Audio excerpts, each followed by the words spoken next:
Welcome to Negotiation with Alice, your negotiation podcast. Everything that you do where you need to get on the same page with someone else is a negotiation. So whether you have to negotiate a contract with someone, or you simply need your boss to sign off on that program that you'd like to implement, or you want to figure out how to rebalance the chore structure in your home, or talk about what vacation you want to go on. All of these things are negotiations. So in my podcast, we go over both personal and professional conversations, which all are considered negotiation, and I will give you tips on how to come out ahead. Welcome to the show. Welcome, listeners, to another episode of Negotiation with Alice. Today, I have a dear friend and colleague, Erica Bennett, here with us as a guest, and she and I work in the same space. So I would love for Erica to introduce herself. Welcome, Erica. Hey, Alice. Thank you for having me. Hello, listeners.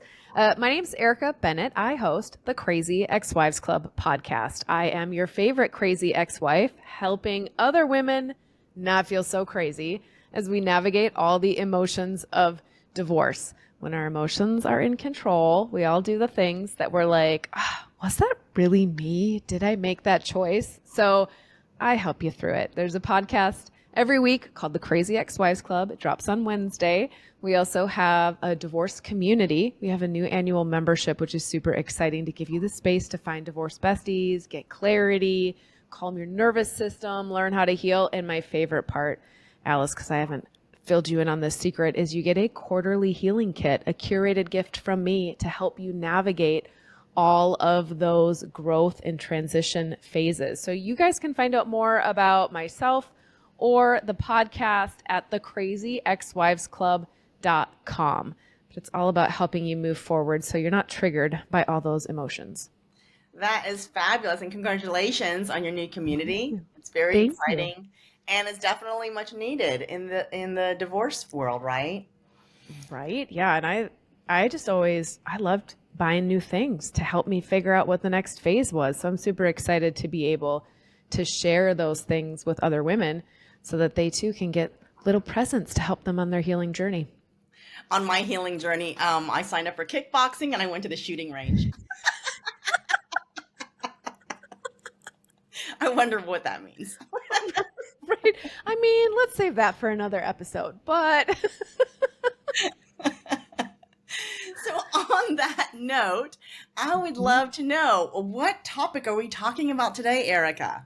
yeah, one that I really, really struggled with and I seemed to quote unquote fail at was when working with my ex on staying committed to the childcare dates we had. So for example, we both wanted 50-50, but the challenge was is his work shift didn't allow that.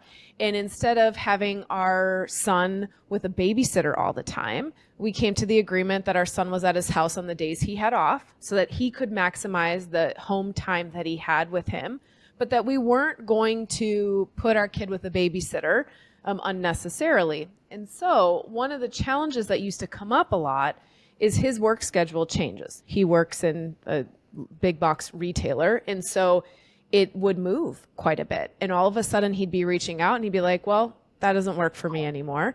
And I would kind of be put on the spot last minute to pick up the time because he would hold this option as, well, I'll just hire a babysitter to cover those hours, or guess he can't be here.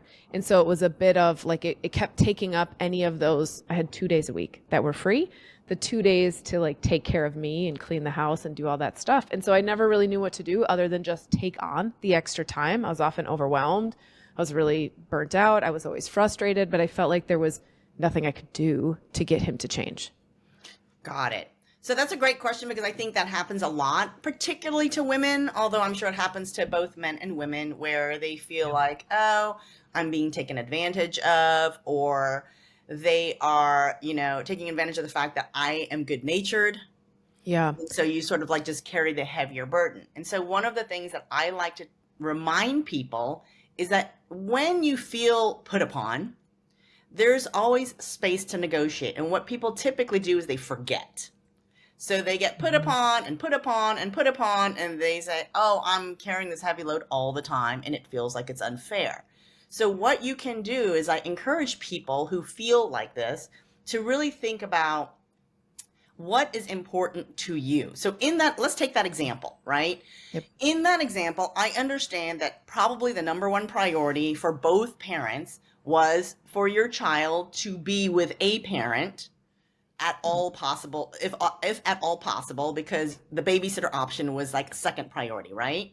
Yeah. So then, okay, fine. So then for you, if you were to create a new agreement based on the fact that the old agreement did not have contingencies, you should think about what things do you value that you could ask for in the event that he could not watch his child during his custodial time and you are taking on the burden. Does it mean that you would ask for money for spa time?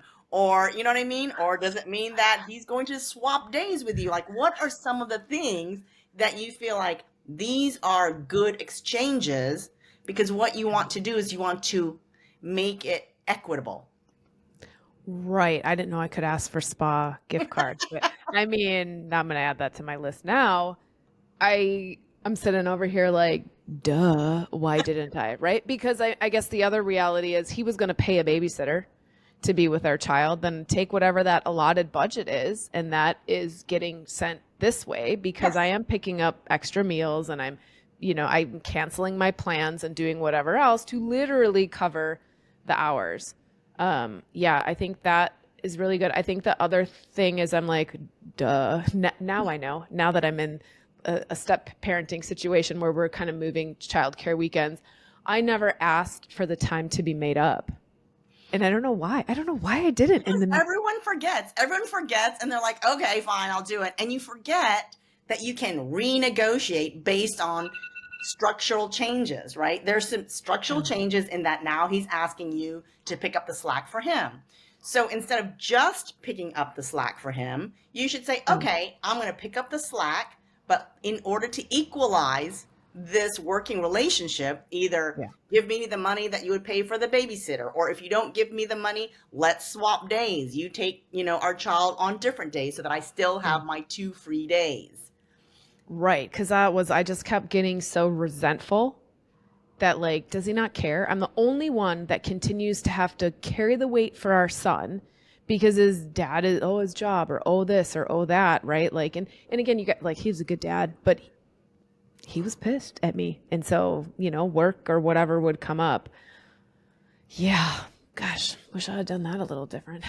Yeah. Well, what happens is people get into their feelings of, you're taking advantage of me. Oh, I'm really angry. And they forget. This is what I want people to remember when they are co-parenting after divorce. I want you in some ways, not always, but in some ways to think of this as a business deal. There's a business contract. You are both like co-owners. And so you know that if you're running a business, there's always like change, like you're just thinking of, okay, if you want that, then how about I take this? And what happens in a parenting is that people are so much in the emotional space, they forget to renegotiate a deal that's not the best deal.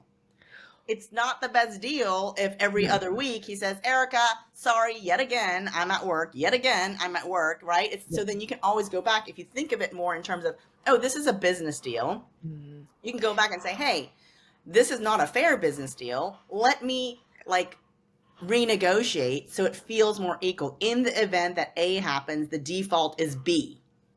Right? And always have a plan B in place in the event. So when you're structuring your negotiations, even if it's something like, hey, Alice, I'd like for you to pay me back $500 by next Friday, and I agree to that. If that is the entire agreement, then there's no contingency in the event that I don't do what I'm going to do. But if you say to me, if you don't pay me back by Friday, as you agreed, we're going to put in the agreement that you owe me 10% every week, and it's compounding every week, right? Then that is a different agreement. Now there are contingencies in the event that I do not abide by our agreement. Right. And I think the other light bulb I'm having is because I got a money question for you too. We'll see if we get through that one too. But like, I think a lot of times, I'm like, oh, I'm going to negotiate to get my way. And it's, you can't guarantee you're going to get your way. Cause I was going to ask you, I was like, ooh, good money question. Here's one that just happened last week. Our son has signed up for baseball. We got the email that, the sporting goods store, it's 20% off this weekend. He's with his dad on weekends. I forward that email over and I say, can you take our son to Dick's Sporting Goods this weekend to get the baseball gear? Here's what I think he needs. Do you think he needs anything else? If you can take him to get that, here's the 20% off coupon, and then we can send me what's remaining and we'll split the bill. Great. He's like, sure. I get sent the bill. He never used the 20% off coupon. And I was like, why? It's $40. Like, it's $45. Like, that's a pretty big amount that would have been saved. It's not earth shattering, but it's almost $50. So I wrote back and I was like, did you use the coupon? And he's like, no, that doesn't work at my store. Didn't ask, didn't try. So now I'm a little resentful because I wouldn't have asked him to take over this thing if I knew it was going to cost me more money.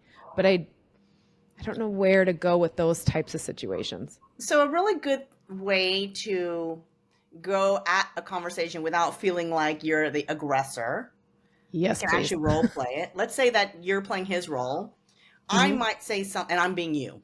Okay. I might say something like, hey, Erica, so I sent you the 20% off coupon. So I was expecting to pay half of that, which would be X number of dollars. And then because you didn't use it, now my half has been X number of dollars.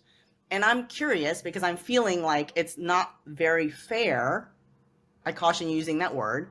But anyway, it's not very fair because right now, due to the fact that you chose not to use that coupon, I'm having to pay, $45 more.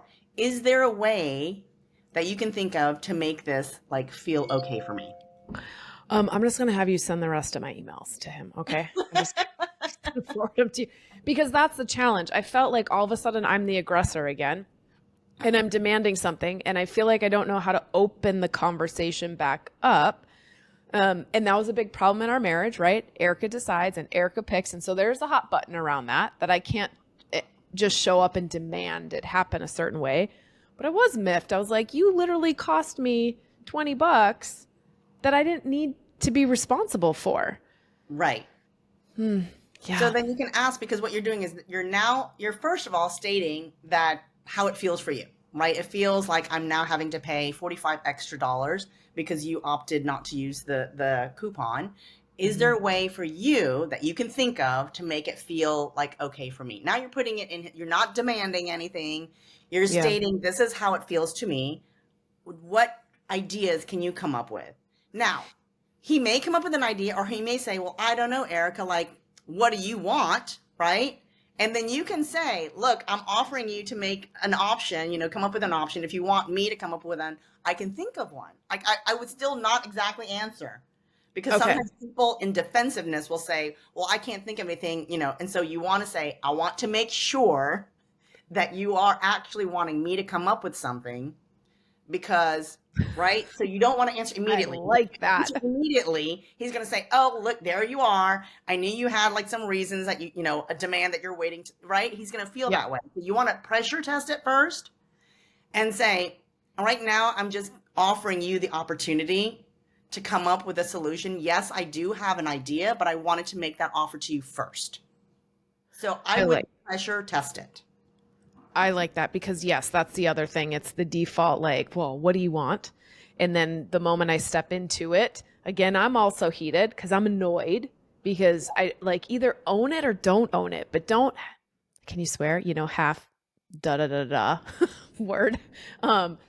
Yeah. And then it does feel like I'm left in a corner too. Cause I'm like, well, how, you played quote unquote dumb, but then you're too nice. And so they don't actually address anything or you become really demanding. Well, I think you should credit me the amount that I should have gotten had you used the coupon as I directed or asked. But people always feel better if they can come up with the idea on their own. Right? If he figured out, okay, so she paid this much more, I can maybe offer that I'll go ahead and pay. It feels better because like he's coming up with that on his own. He's got the agency. If you show up and you say, "Hey, I've already thought through the solution, which is you pay for that amount," like no one likes to be told what to do, particularly by an ex, right? But I'm sure you also don't like to be told what to do by him, right? Yep. It makes everyone like, this doesn't feel good, and I'm going to be angry. So you want to keep that in mind and try to get them to come up with an idea. Maybe he doesn't come up with that idea. Maybe he comes up with a different idea, and you'll say, "Oh, well, that works too," right? Maybe he says, "Well, next time there's some like sports thing, I'll go ahead and pay for it, Yeah. potentially." Yeah.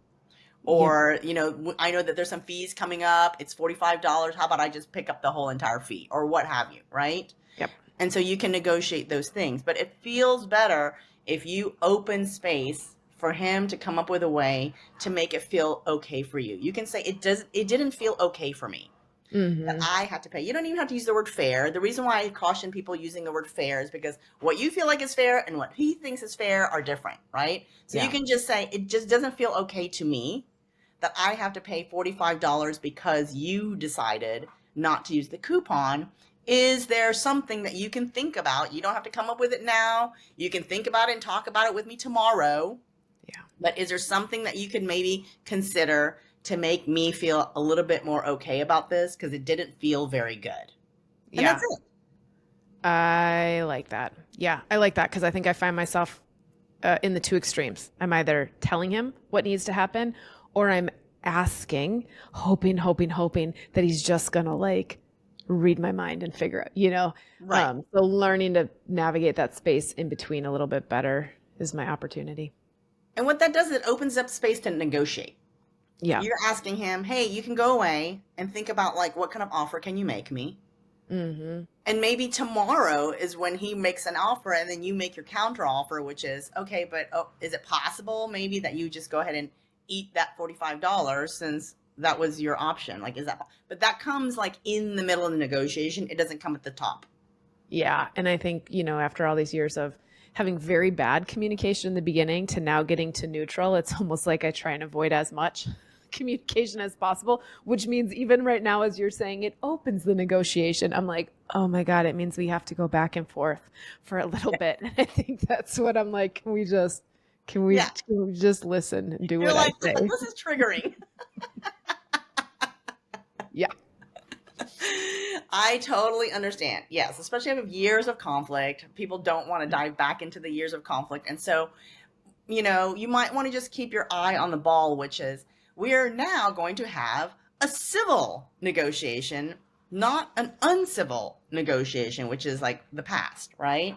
So Yep. I'm not asking you to dive back into what you experienced in the past, but like turn over a new leaf and say, oh, we can actually go back and forth in a civil way where we sort of both able to keep our emotions, calmer. Because if you're asking him to go away and think about it, he doesn't have to get upset because now he can just go away and be thoughtful about what he wants based on your feelings of that doesn't feel okay. Or you can say, I'm not sure if you would feel the same way if you had given me the 20% coupon. I didn't use it.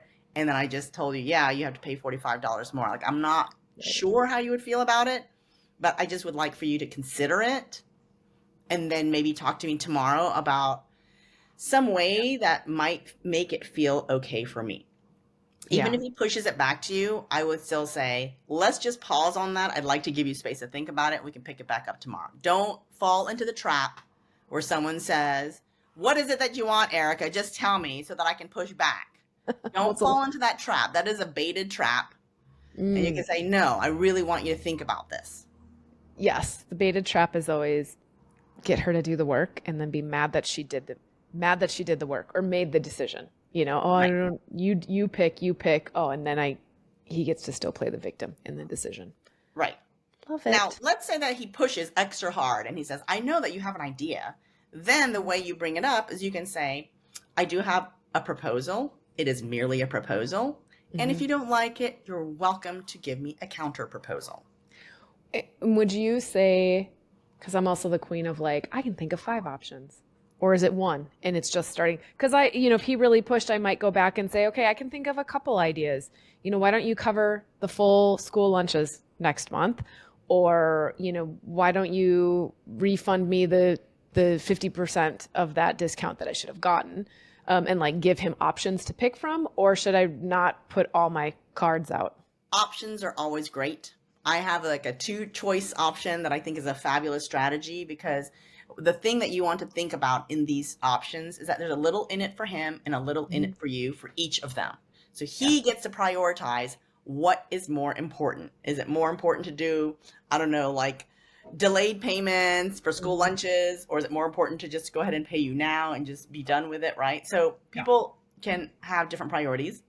And so you want to give those two options. I would not give those two options until he comes back to the table, maybe like later on, to say, I've got some, because it's not fair if you're the only one doing the brain work, right? So Give you a cheers to that one. so that's why you can say, let's just not have this conversation. You think about it and we can circle back in a day or two. And we can, once you have some ideas, come back to the table, make him think about it.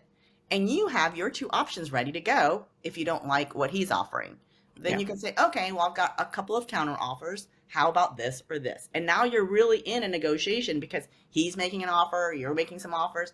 But it's not a good thing where he's blindsided by the question, has not thought about it whatsoever, and you show up and you say, I think you should pay me $45, or, you should pick up that tab, right? Yeah. So just be very careful about negotiating, because that is blindsiding the other person. Now they get upset, then they push back, and then now you're upset. And it's actually not a negotiation if either party is heated. Yeah. Because when you're heated, your brain shuts off, and now you're in your emotional state, and you can't really negotiate without the use of your brain. Right? Good Lord, it's annoying when we get in those triggered arguments. I know you and I talked about lots of other examples, and I was like, well, how do you just work with somebody who's triggered? You can't. You can't. You have to take a break. But to that point, I do want to address that. So it's always good, if it's someone that you have to deal with regularly, whether it's an ex or a current spouse or what have you, to have some ground rules that you set up prior to any kind of conflict. So not at the start of it, not in the middle of it. It will not work. And don't call me later and say, hey, I tried to set up these things and it didn't work. And I'll say, did you set up during the actual conflict? Yes. They will not work. Yeah. So when there's no conflict involved, you can say things like, hey, can we agree to a few things? Can we agree that if one of us is getting upset and someone notices, whether you notice that I'm mad or I'm noticing I'm mad, whatever the case is, that we can call a timeout. That timeout can look like a physical timeout where you're making, a sign with your hands, or you can say, some people like to use these words where they might say banana, just some silly word that signals that you need a timeout. And that if anyone calls the timeout, that it has to be agreed upon.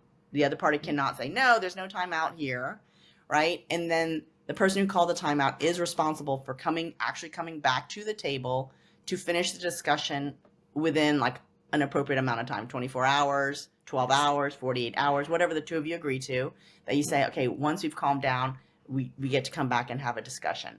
So that is a really great way to set yourself up for success, because it ensures that no negotiation is happening when someone is triggered.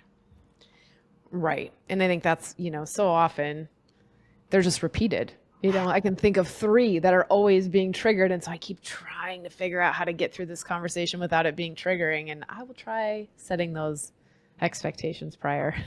Yes, because what that does is then you get to go away and you get to think about, number one, you get to process what was said to you. And number 2, you get to consider, how do I want to respond? What potential 2 choices can I create that makes it feel like it's okay for me, right? It gives you space to really think about, how do you want to respond and how do you want to negotiate? And without that space, you go into a whirlwind of devolving emotions. Right. And you're okay, we're now in a yelling match and we're just going in circles. Or another really bad habit that people have is they start to throw 2 or 3 topics into a conversation that you're arguing about, right?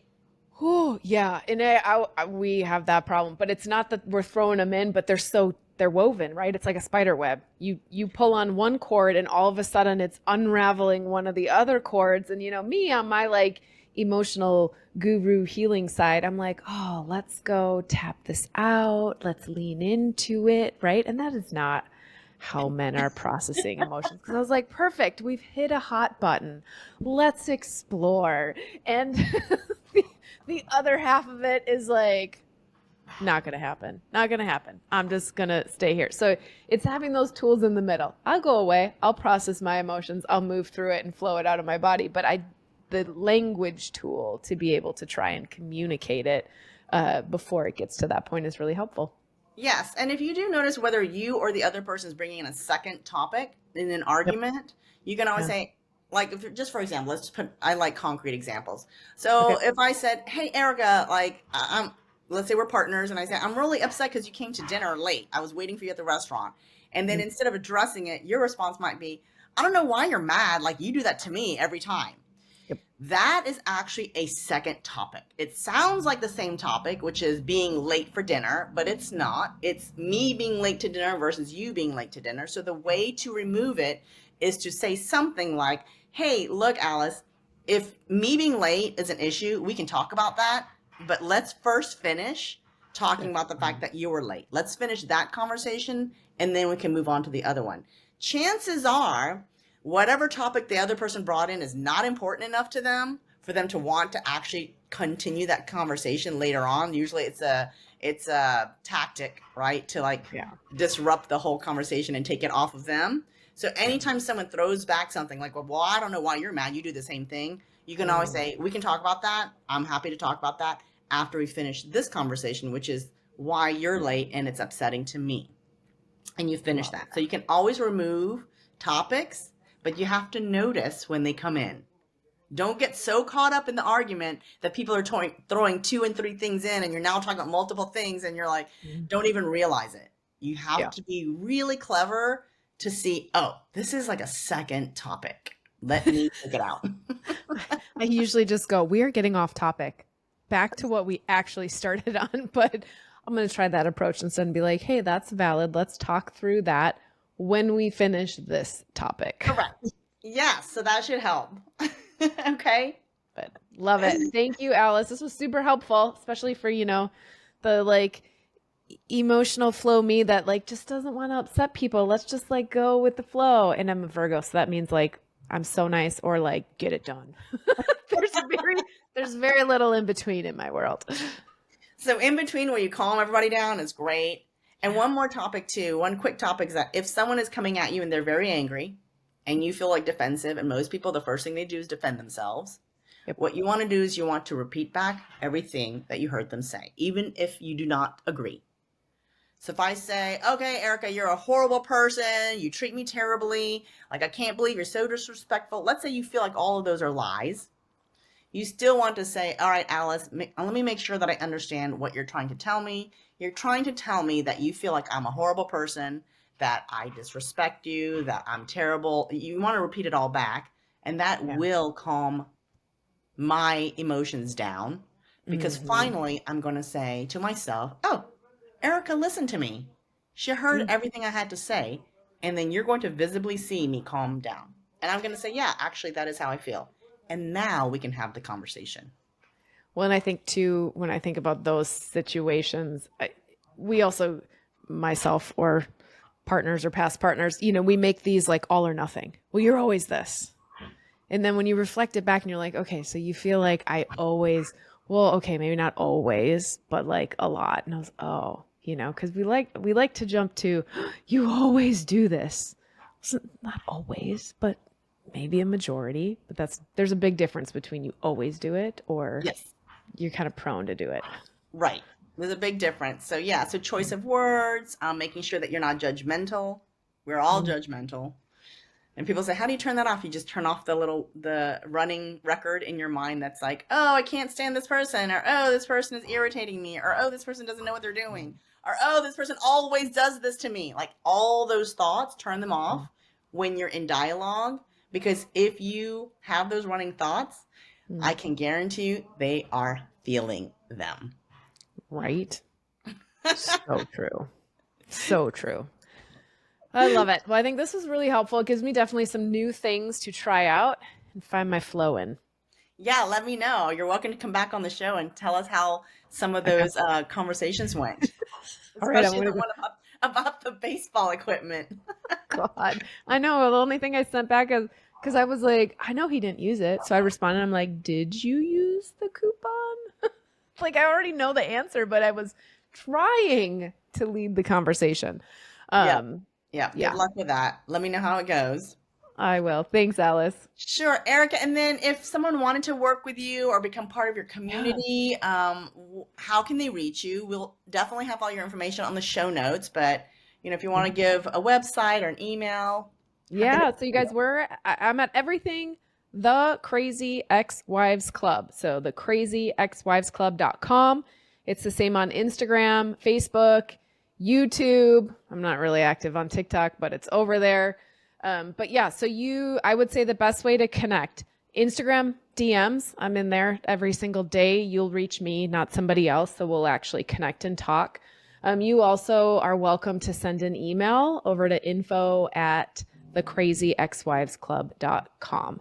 So if you Google search it, it'll pop up. You'll see the nice hot pink logo. We'll get you all set up, whether it's the community support, whether it's the podcast. There's lots of options to make sure you feel supported. Wonderful. I love the name. It's Right? tongue in cheek. It's fabulous. We gotta take our power back, right? We Right. don't get to get called crazy and not be like the good kind of crazy. I think that's the last thing I'll say, right?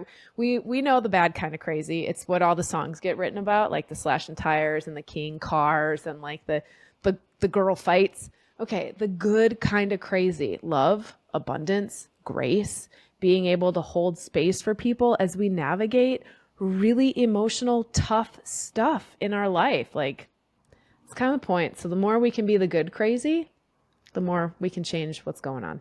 Totally. That's fantastic. Thank you again, Erica, for being a part of my podcast today. It was very, very enjoyable, and hopefully the listeners will get a lot of value from it. And listeners, thank you for joining on yet another episode of Negotiation with Alice. And until next time.